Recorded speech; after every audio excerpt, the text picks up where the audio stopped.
53rd number question देखते हैं। 53rd number question है, मुझसे कहा जा रहा है find the equation of curve passing through the point 0, π/4।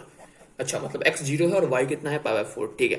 Whose differential equation, इस डिफरेंशियल इक्वेशन दे रखा है कितना, sin x cos y dx plus cos x sin y dy equal to 0। मतलब आपसे इनडायरेक्टली इस डिफरेंशियल इक्वेशन का पार्टिकुलर सॉल्यूशन पूछा जा रहा है इस कंडीशन को देकर।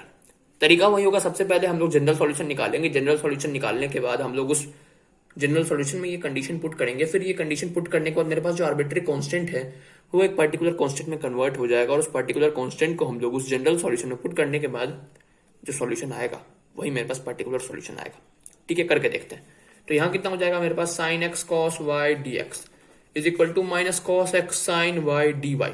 ठीक है, वेरिएबल्स को सेपरेट करने की बारी। साइन एक्स नीचे cos x into d x is equal to minus sine y नीचे cos y into d y. तो ये कितना हो जाएगा मेरे पास, tan x d x is equal to minus tan y d Y.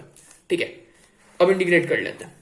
अगर इंटीग्रेट करेंगे तो मैंने आपको बताया था integration of tan x d x क्या होता है मेरे पास, माइनस लॉग cos एक्स या फिर log sec एक्स।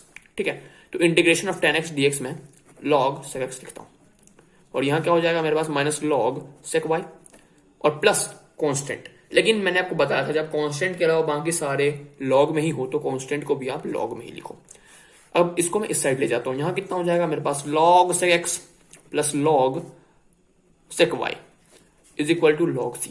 अब मेरे पास एक प्रॉपर्टी है, कौन सी property, log a plus log b is equal to log ab। तो यहां कितना हो जाएगा मेरे पास, log sec x plus log sec y is equal to log sec x into sec y is equal to log c। अगर मैं compare करूंगा तो यहां से मेरे पास sec x into sec y is equal to c आ जाएगा। तो ये क्या है, ये मेरे पास जनरल सॉल्यूशन है। अब मुझे निकालना क्या है, पर्टिकुलर सॉल्यूशन निकालना है। तो पर्टिकुलर सॉल्यूशन निकालने के लिए इस कंडीशन को पुट करना पड़ेगा। कंडीशन क्या है, x इक्वल टू 0 तो y इक्वल टू π/4।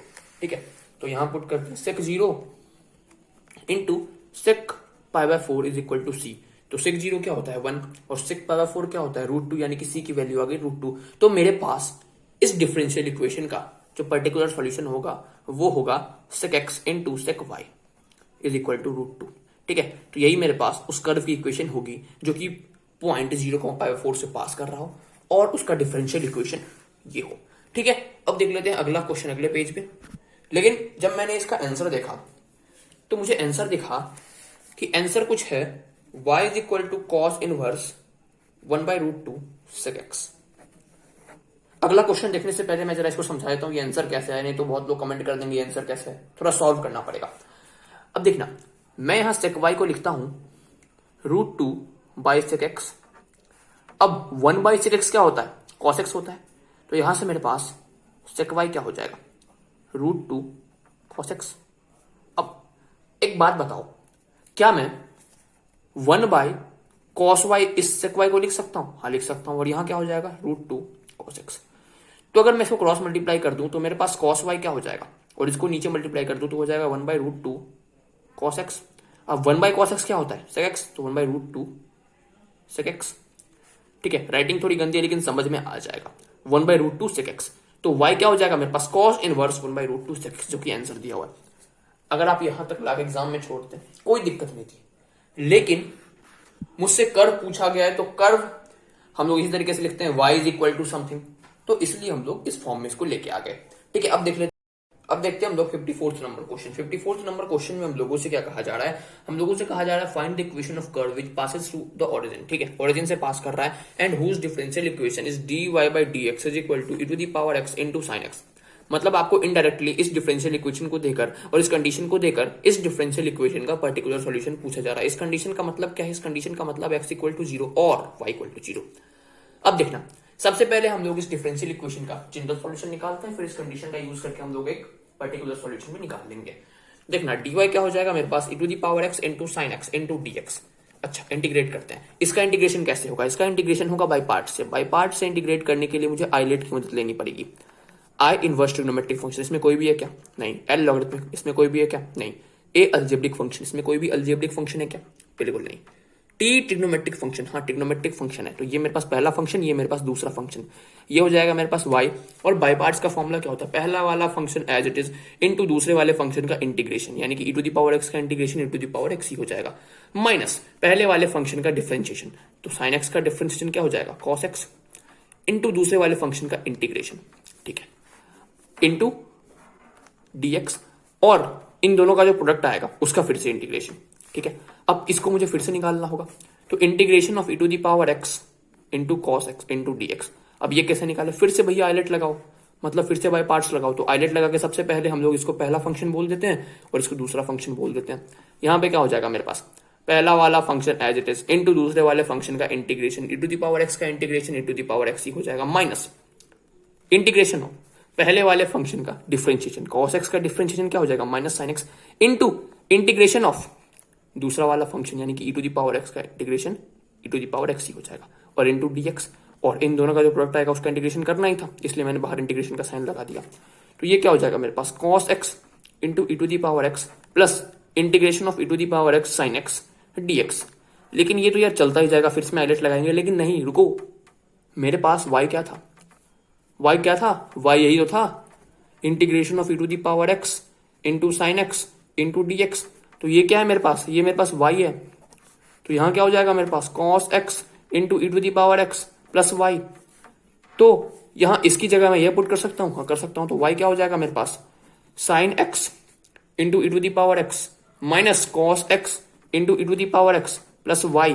अच्छा, तो ये कितना हो जाएगा मेरे पास, y is equal to sine x minus cos x into e to the power x और माइनस y। अगर इस माइनस y को मैं उस साइड भेजूंगा तो मेरे पास 2y क्या हो जाएगा, sine x minus cos x into e to the power x। तो मेरे पास y की वैल्यू क्या हो जाएगी, y की वैल्यू हो जाएगी मेरे पास sine x minus cos x into e to the power x और बाई 2। तो ये मेरे पास y की वैल्यू आ गई।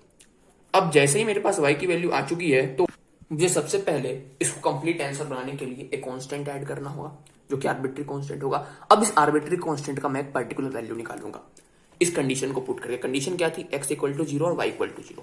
पुट करते हैं x equal to 0, y equal to 0, तो 0 इज इक्वल टू, यहां देखना साइन 0 0 माइनस कॉस 0 क्या होता है 1 बाई 2 प्लस c। तो c की वैल्यू क्या आ जाएगी, हाफ आ जाएगी, और जैसे ही मेरे पास c की वैल्यू हाफ आएगी मैं यहां से पुट कर दूंगा c की जगह half.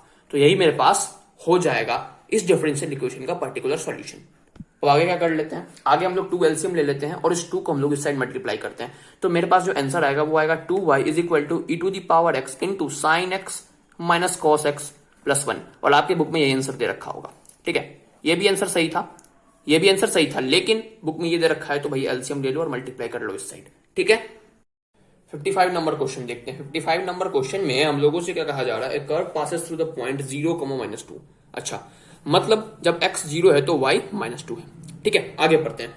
And at any point x, y of the curve the product of the slope of its tangent and y coordinate is equal to x coordinate. अच्छा, m क्या होता है मेरे पास, dy by dx into y is equal to x। अच्छा, अब dy by dx into y is equal to x, ये क्या है, ये इस कर्व का डिफरेंशियल इक्वेशन है, और आपको ये पॉइंट दे रखा है और आगे से पूछा जा रहा है कि find the equation of the curve.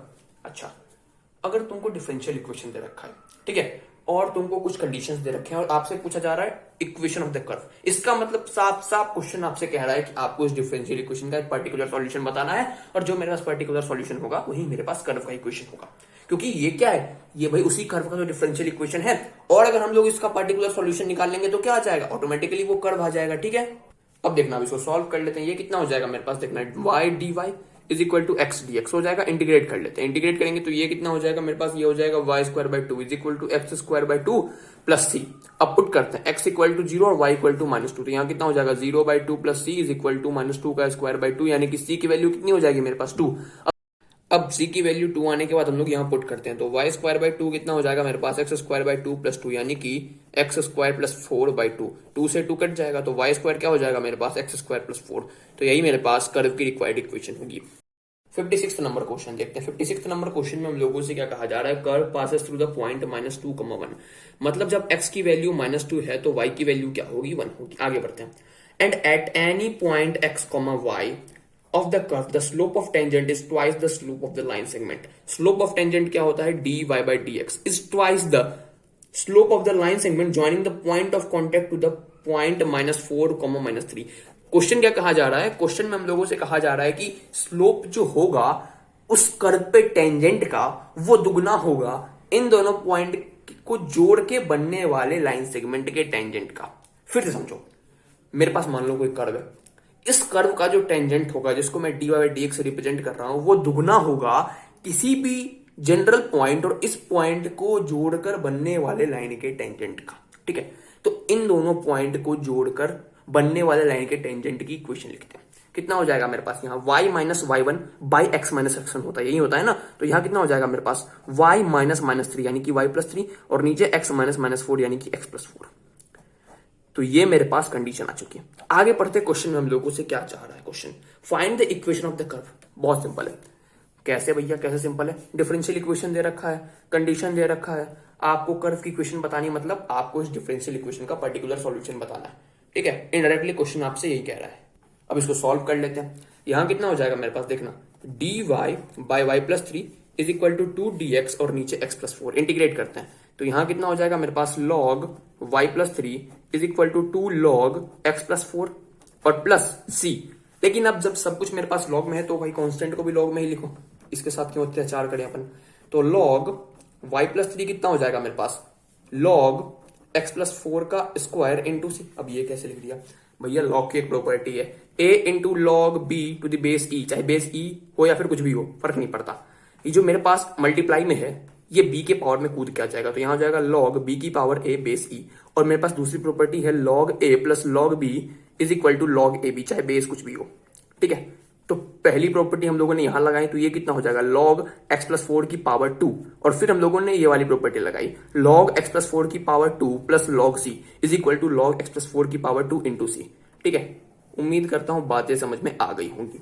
अब कंपेयर कर लेते हैं, तो मेरे पास y+3 कितना हो जाएगा x+4 का होल स्क्वायर इंटू सी। अब कंडीशन पुट करते हैं। कंडीशन क्या थी मेरे पास, x जब -2 होगा तो y1 होगा, x जब -2 होगा तो y1 होगा। देखना, तो 4 इज इक्वल टू यहां कितना हो जाएगा मेरे पास 2 का स्क्वायर 4 इंटू सी, यानी कि c इज इक्वल टू 1 आ गया। अब c इज इक्वल टू 1 हम लोग यहां पुट कर लेते हैं, तो मेरे पास y+3 कितना हो गया x+4 का होल स्क्वायर, और इंटू 1 नहीं भी लिखे तो बात बन जाएगी। ठीक है, तो यही मेरे पास उस कर्व की इक्वेशन होगी।